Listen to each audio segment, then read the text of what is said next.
What do you feel the dog adds to this game? Besides massive amounts of internet memes, you know, for us, when it started, actually, it was weird. It was we do this brainstorming session, and we put up on a wall. We put up the card that said, you know, a dog for your squad, and we were like, okay, that's cool. We could do some cool stuff with that. We can have the dog, you know, jumping up and ripping out people's throats and stuff, and it'd be cool.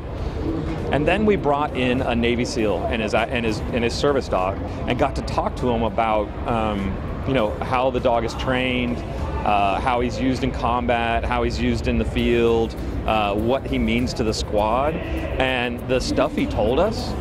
I mean, I really feel blown away by it. It totally really kind of changed the way we thought about how important the dog would be. He wouldn't just be some AI drone thing that's going to run around and shoot people. He's actually a more important tool and a more interactive tool, which was actually a really crazy thing. When they brought all the equipment in, the equipment that the dog wears allows the Navy SEAL to actually control the dog remotely. And it's basically based on just a camera. The dog has an earpiece, so he can take verbal commands. So the SEAL sees what's on the camera and can say, "Hey, go right, go left, go, you know, attack that guy," or, you know, or whatever. Come back, retreat, you know, release. You know, just knowing that was like, okay, well, there's some interesting gameplay there. And I think, you know, you can put a dog in the game, but if you don't make it look and feel believable, you don't really get attached to it.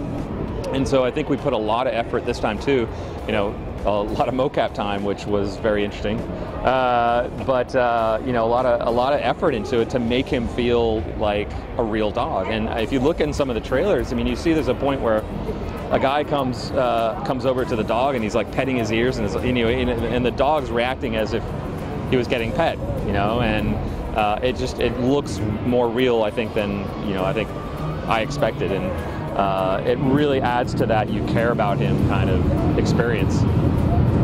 What's it been like working with a Hollywood director to help with the story? That was actually, so we've worked with Hollywood directors before, and usually what happens is, you know, they come to the studio, they have a few meetings, you know, they spitball ideas and kind of give us some stuff, maybe write some dialogue or something and email it to us, and then that's kind of the extent of it. That's normal. Stephen Gaghan hasn't been doing normal at all from what we've ever seen in game development. He is at the studio every day. He has his own office.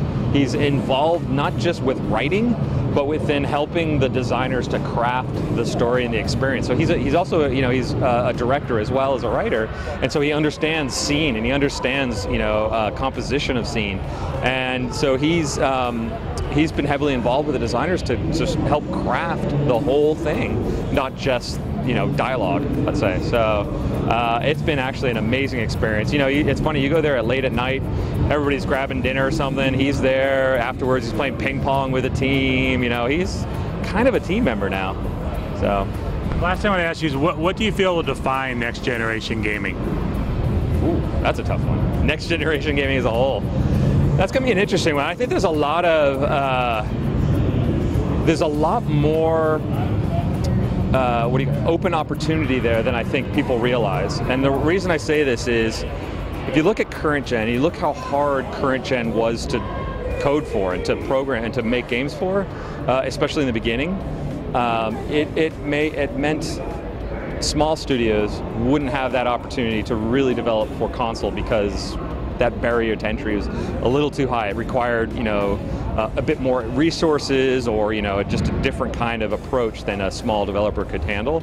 And so one of the things I'm hoping, this is a hope more than anything I'm predicting, but I'm hoping that we see a lot more small developers making AAA games for the consoles. With the consoles being more PC-like, I'm hoping that that barrier to entry isn't as high as it used to be. So that's my hope for these next-gen consoles.